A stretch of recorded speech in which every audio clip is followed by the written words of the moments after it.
सुप्रभात बच्चों, हम लोग 8वां पाठ कर्मवीर कथा के प्रश्न उत्तर में आए हैं। इसको आज हम लोग करेंगे 8वां पाठ के कर्मवीर कथा को। तो इसका पहला प्रश्न है अभ्यास मौखिक। मौखिक है, इसको बोल के उत्तर देना है क्लास में, लेकिन यहाँ पर तो हम लोग सबका बात करेंगे, लिखित हो चाहे मौखिक हो।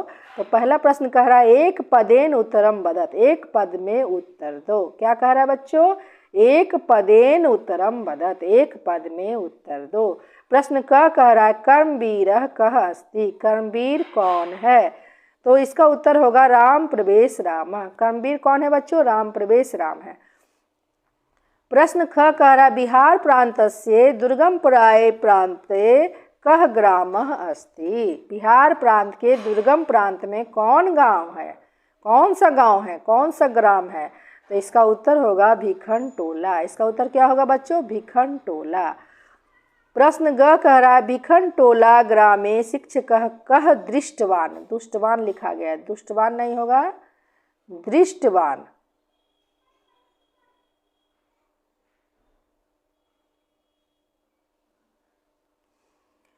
भिखन टोला के गांव में शिक्षक क्या देखने आए, किसको देखने आए? कह किसको? दलित बालकम, दलित बालक का विद्यालय था, दलित बालक वहाँ रहता था, तो दलित बालकों को देखने के लिए आए। उत्तर क्या होगा? दलित बालकम। प्रश्न घ कह रहा कर्मवीरः राम प्रवेशः कुत्र उन्नतम स्थानम प्राप्तवान, कर्मवीर राम प्रवेश जो है कहाँ, किस चीज़ में, कहाँ उन्नत स्थान, ऊंचे स्थान को प्राप्त किया? तो इसका उत्तर होगा केंद्रीय लोक सेवा परीक्षायाम, केंद्रीय लोक सेवा की परीक्षा में उन्नत ऊंचा स्थान प्राप्त किया। प्रश्न अड़ कह रहा केन कर्मवीरः उन्नतम स्थानम अवाप, किस प्रकार से, कैसे कर्मवीर जो है उन्नत स्थान को प्राप्त किया? तो इसका उत्तर होगा स्व अध्यवसायेन, अपने अध्ययन से, अपने मेहनत से। तो इस प्रकार ये मौखिक प्रश्न जो है यहीं पर समाप्त हो रहा है। अब हम लोग अगले प्रश्न 2 की ओर चलेंगे।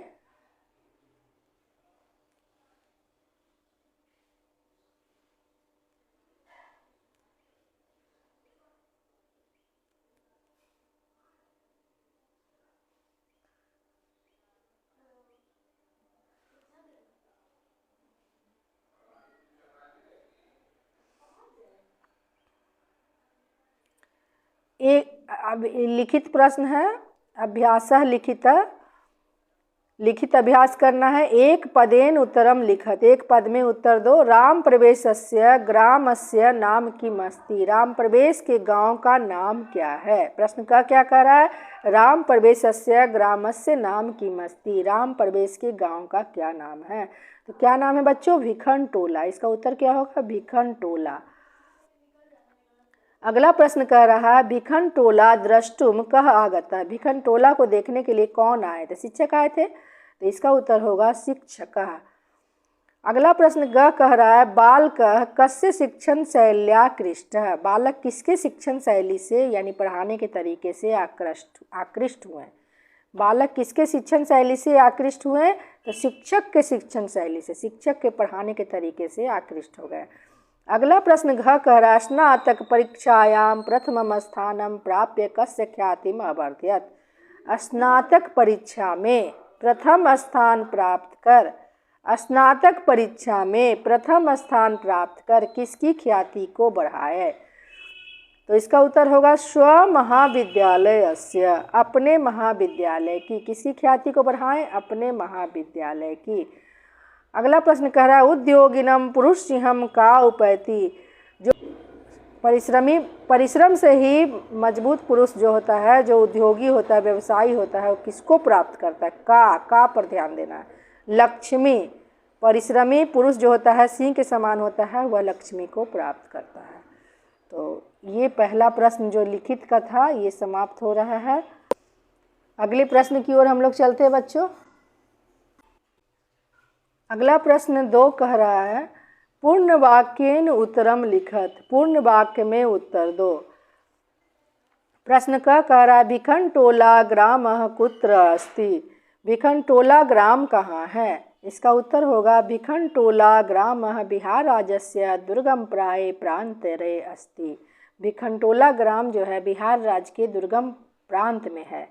तो ये हम लोग इसके पहले एक पद में उत्तर बना रहे थे, लेकिन यहाँ पर हमको पूरा लिखना पड़ेगा। तो भिखनटोला ग्राम उतार देंगे, कुत्र के जगह बिहार राज्यस्य दुर्गम प्राय प्रांतरे लिख देंगे, उसके दस्ती को भी उतार देंगे। इस तरह सिर्फ थोड़ा सा ध्यान रखना है तो पूर्ण वाक्य भी आसान हो जाएगा। इसी प्रकार अगला देखिए प्रश्न ख, प्राथमिक विद्यालय कीदृश शिक्षक समागतः। प्राथमिक विद्यालय में कैसे शिक्षक आए, किस प्रकार के शिक्षक आए, कैसा सोच था। तो इसका उत्तर होगा प्राथमिक विद्यालय नवीन दृष्टि संपन्न सामाजिक सामरस्य रसिक शिक्षक समागत। प्राथमिक विद्यालय में नए सोच वाले, कैसे, नवीन दृष्टि संपन्न, कैसे सोच वाले, नवीन दृष्टि, नए दृष्टि वाले से संपन्न, और सामाजिक समरसता, सामाजिक सामंजस्य को बिठाते हुए काम करने वाले शिक्षक का आगमन हुआ। अगला प्रश्न कह रहा है प्रश्न ग, शिक्षक कम शिक्षितुम आरभत। शिक्षक जो है किसको शिक्षित करना प्रारंभ किए। सबसे पहले तो शिक्षक एकम दलित बालकम शिक्षितुम आरभत। शिक्षक जो है एक दलित बालक को शिक्षा देना प्रारंभ किए। अगला प्रश्न कह रहा है प्रश्न घ, राम प्रवेश कस्याम परीक्षायाम उन्नतम स्थानम अवाप। राम प्रवेश किस परीक्षा में ऊंचे स्थान को प्राप्त किए। कौन सी परीक्षा थी जिसको ऊंचे, कस्याम, इस पर ध्यान दीजिए। तो बस खाली बाकी तो उतार ही देना है, सिर्फ कस्याम के जगह हो जाएगा केंद्रीय लोक सेवा परीक्षायाम। बाकी उन्नतम स्थान आप और राम प्रवेश इसको उतार देना, कस्याम की जगह क्या हो जाएगा केंद्रीय लोक सेवा परीक्षायाम। राम प्रवेश केंद्रीय लोक सेवा परीक्षा में ऊंचा स्थान प्राप्त किया। अगला प्रश्न अड़ा कह रहा, कयोः अर्थाभावे अपि राम प्रवेशः महाविद्यालये प्रवेशम अलभत। किसके अर्थाभाव में भी, कौन था जो अर्थाभाव, किसके अर्थाभाव में भी राम प्रवेश जो है महाविद्यालय में प्रवेश लिया। तो पिता उसके अर्थाभाव में थे, गरीब थे, पैसे का बहुत अभाव था। तो पित्रोः अर्थाभावे अपि, पिता के अर्थाभाव में भी राम प्रवेश जो है महाविद्यालय में प्रवेश प्राप्त किए। तो यहाँ कयोः हटा देना है, कयोः को, और यहाँ पित्रोः लिख देना है, बाकी तो सब उतार ही देना है, कोई दिक्कत नहीं है बच्चों। ये प्रश्न हमारा, ये जो दूसरा प्रश्न भी पूर्ण वाक्येन उत्तरम है, इसका और भी है। आगे बढ़ते हैं। प्रश्न च कह रहा है, साक्षात्कारे समिति सदस्या किमर्थम प्रीताः भवन। साक्षात्कार में समिति के सदस्यों ने किस अर्थ में क्यों खुश हुए। साक्षात्कार लेते समय क्या उनको अच्छा लगा साक्षात्कार में समिति सदस्यों ने। यहाँ किमर्थम को हटाना पड़ेगा आपको, किमर्थम को, और उसके जगह लिखना पड़ेगा साक्षात्कारे समिति सदस्या। यहाँ तो है ही, किमर्थम हटा के लिखेंगे तस्य व्यापकेन ज्ञानेन तादृशे परिवार परिवेशे। सबसे पहले लिखेंगे तस्य व्यापकेन ज्ञानेन, उसके यानी किसके, राम प्रवेश के ज्ञान से। किससे खुश हुए, उसके यानी राम प्रवेश के ज्ञान से। तादृशे परिवार परिवेश से, उसके परिवार के परिवेश के बावजूद, ऐसे परिवार से आने के बावजूद उसके किए गए कृतेन श्रमेनाभ्यासेन च प्रीता भवन, उसके किए गए श्रम और अभ्यास से खुश हुए। ऐसे परिवार से आने के बावजूद उसका व्यापक ज्ञान और उसके द्वारा किया गया श्रम, मेहनत और अभ्यास, स्वाध्याय जो किया, उससे खुश हुए। कौन खुश हुए, समिति सदस्य। तो प्रीता भवन तो यहाँ दिया हुआ है, किमर्थम की जगह पर इतना आपको लिखना पड़ेगा। अगला प्रश्न 6 कर, राम प्रवेशस्य प्रतिष्ठा कुत्र कुत्र दृश्यते। राम प्रवेश की प्रतिष्ठा कहाँ कहाँ दिखती है, बस इसी को हटाना है, कुत्र कुत्र को। राम प्रवेश से प्रतिष्ठा, राम प्रवेशस्य प्रतिष्ठा, इसको उतार देंगे। उसके बाद कुत्र कुत्र को हटा के लिखेंगे विश्वविद्यालय, जहाँ जहाँ वो पढ़ा उसको लिखेंगे, जहाँ जहाँ विश्वविद्यालय में उसकी प्रतिष्ठा दिखी, महाविद्यालय में दिखी, अब जिस शहर का रहने वाला था नगर में भी दिखी, अपने प्रांत में और नगर में जहाँ गया पढ़ने वहाँ केंद्र प्रशासन का नौकरी किया तो वहाँ भी उसकी प्रतिष्ठा देखी गई। तो राम प्रवेश की प्रतिष्ठा कहाँ कहाँ देखी गई, विश्वविद्यालय में, महाविद्यालय में, नगर में, अपने प्रांत में और केंद्र प्रशासन में। कोई दिक्कत नहीं है बच्चों। बस याद रखना है, कुत्र कुत्र को हटा देना है। अब बीच बीच में विश्वविद्यालय, महाविद्यालय, नगरे सब सप्तमी में लगाना पड़ेगा। में के लिए आया है, स्वप्रांते केंद्र प्रशासने, इसको लगा देना है। और बस दृश्यते च भी लगाना पड़ेगा और के लिए, उसके बाद दृश्यते लिख देना। अगला प्रश्न कह रहा है प्रश्न ज, लक्ष्मी कीदृशम जन्म उपैति। लक्ष्मी जो है कैसे उत्पन्न होती है, कैसे उपार्जन किया जाता है लक्ष्मी का। तो लक्ष्मी उद्योगिनम जन्म उपैति। लक्ष्मी का जो है परिश्रम से ही उद्योग किया जाता है, परिश्रम से ही मिलती है लक्ष्मी। तो यहाँ पर कीदृशम के जगह उद्योगिनम कर देंगे। क्या कर देंगे? उद्योगिनम। एकदम क्लियर है बच्चों?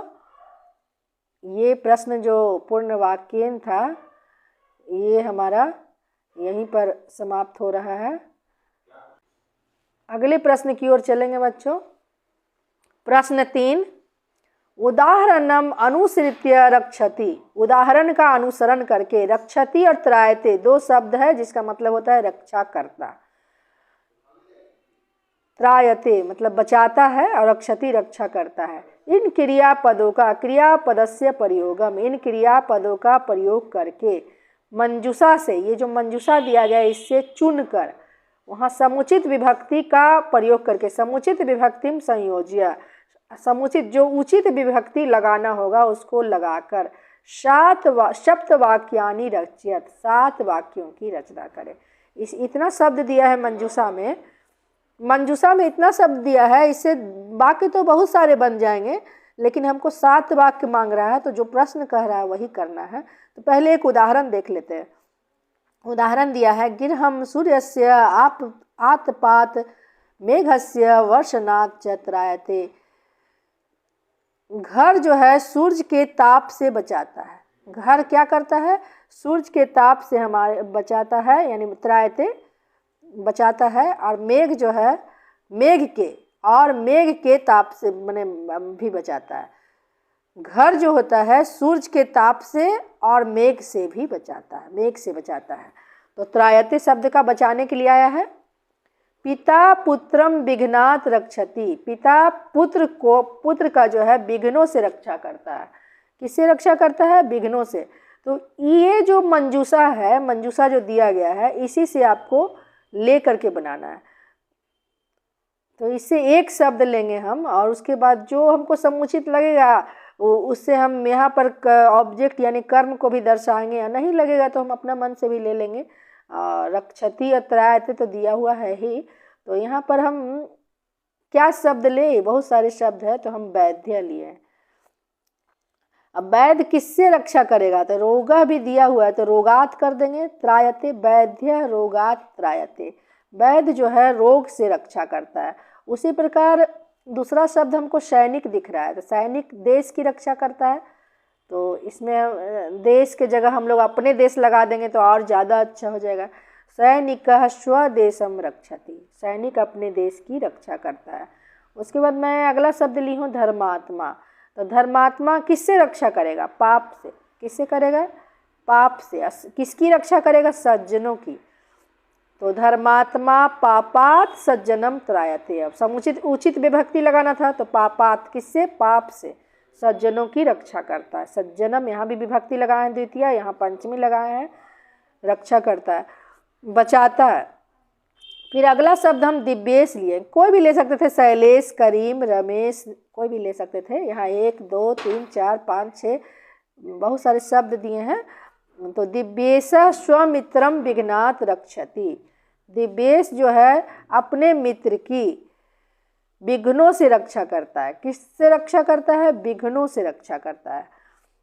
तो आगे बढ़ते हैं। फिर एक बालक का नाम ले लिए, लड़का का नाम ले लिए, तो अब एक लड़की का भी ले लेते हैं। पद्मजा। पद्मजा स्वपरिवारम दोषात् त्रायते। पद्मजा जो है अपने परिवार का दोषों से रक्षा करती है। फिर अगला लाइन जो है हमको क्या बनाना चाहिए? यहाँ प्रहरी भी दिख रहा है, तो प्रहरी को क्यों छोड़े? प्रहरी किससे रक्षा करता है? चोरों से रक्षा करता है। प्रहरी जो है क्या करेगा? प्रहरी का क्या काम है? रक्षा करना, चोर नहीं घुसे, पहरा देना। तो किसकी रक्षा करता है? चाहे तो घर की करता है, चाहे पूरे गांव की करता है। तो प्रहरी स्वग्रामम चौरात रक्षति, इस शब्द को लिए हैं। प्रहरी अपने ग्राम से चोरों, अपने ग्राम की चोरों से रक्षा करता है। फिर अगला शब्द हम लिए हैं देवदत्ता। देवदत्ता स्वगृहम लुंठकात त्रायते, स्वगृहम लुंठकात त्रायते, यहाँ गृह हो गया है स्वगृहम, स्वगृहम लुंठकात त्रायते, अपने घर की लाठी से रक्षा करता है। कोई दिक्कत नहीं है बच्चों। ये प्रश्न तीसरा जो है मतलब चुन चुन के दिमाग लगा के बनाना था। क्रिया भी दिया हुआ था और कर्ता भी इसमें लगभग दिया हुआ था। कर्ता तो इसी से लेना था, बस कर्म में दिमाग लगाना था कि क्या मतलब उचित विभक्ति जो लगाना था। तो ये प्रश्न यहीं पर समाप्त हो रहा है।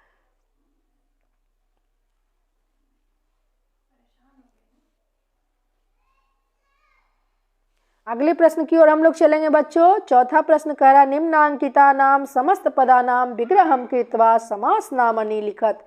निम्नांकित यानी नीचे दिए गए समस्त पदों का विग्रह करके, जो समस्त पद है उसको विग्रह करके समास का नाम लिखना है। तो बहुत सारे शब्द हैं, क से लेकर ज तक आया है, तो इसको देखते हैं हम लोग। प्रश्न क कह रहा है अकृत काल क्षेपा, मतलब होता है बिना समय नष्ट किए हुए, समय नहीं नष्ट करते हुए। तो इसका हो जाएगा न कृतः कार्यक्षेप येन सह, बहुव्रीहि समास है। अगला प्रश्न आया है पुस्तकागारम, पुस्तकालय से मिलता जुलता शब्द है। पुस्तक रखने का जो स्थान होता है उसके लिए कहते हैं, कमरा जो होता है पुस्तक रखने का उसको पुस्तकागारम कहते हैं। तो यहाँ तो दम दिख रहा है कि ये तत्पुरुष समास है, पुस्तकागार है। तो पुस्तकस्य आगारम, यहाँ षष्ठी विभक्ति लगाएंगे, पुस्तकस्य आगारम, पुस्तक का आगार। तो ये कौन सा समास हो गया? षष्ठी तत्पुरुष। कौन सा समास हो गया बच्चों? षष्ठी तत्पुरुष। तत्पुरुष समास तो है ही, क्लियर था, लेकिन यहाँ षष्ठी विभक्ति लगा इसलिए षष्ठी तत्पुरुष हो गया। अगला प्रश्न ग कह रहा है स्नातक परीक्षायाम, तो इसमें भी हमको दिख रहा है कि ये जो है तत्पुरुष समास है।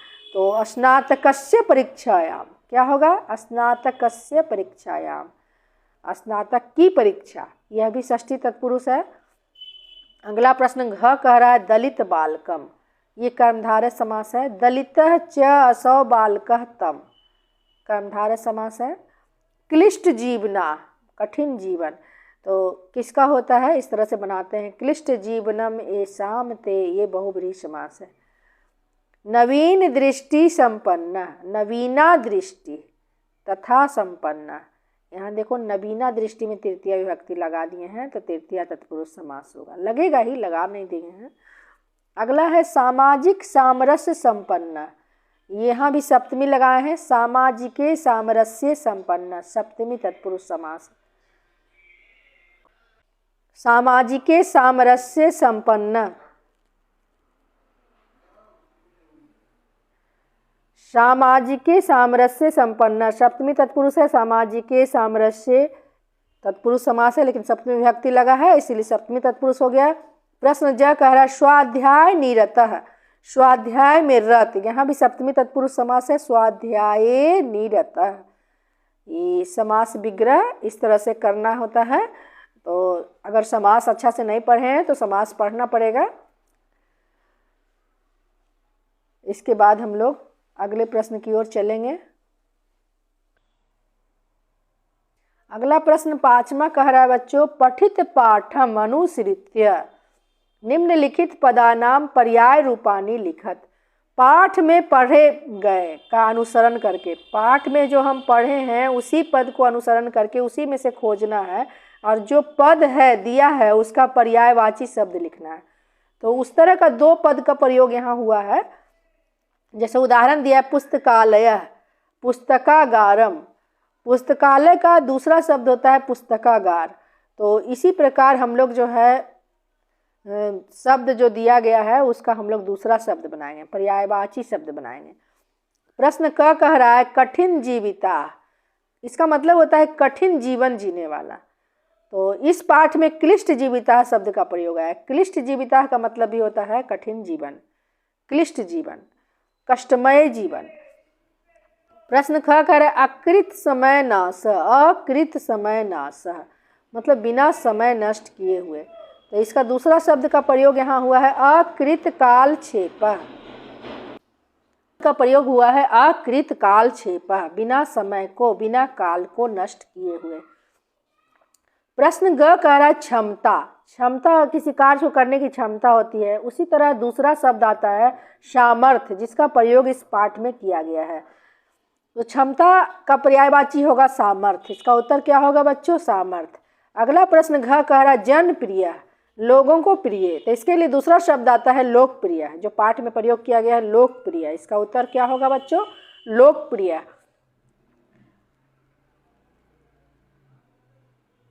प्रश्न अड़ कह रहा है आकर्षकम, आकर्षण जिसमें होता है। इसका दूसरा शब्द होता है आवर्जकम। इसका मतलब भी आकर्षण ही होता है, दूसरों को आकर्षित करना। प्रश्न च कह रहा है संलग्न, किसी कार्य में संलग्न हो जाना। उसका नीरत का मतलब ही वही होता है, नीरता, किसी कार्य में रत हो जाना, लीन हो जाना, नीरत हो जाना। संलग्न और नीरता मतलब उसी का पर्यायवाची शब्द है जो इस पाठ में प्रयोग किया गया है, नीरता।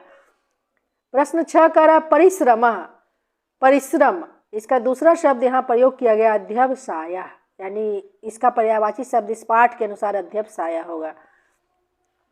अगला प्रश्न ज कह रहा है धनाभाव, धन का अभाव, लेकिन यहाँ अर्थाभाव का प्रयोग किया गया है।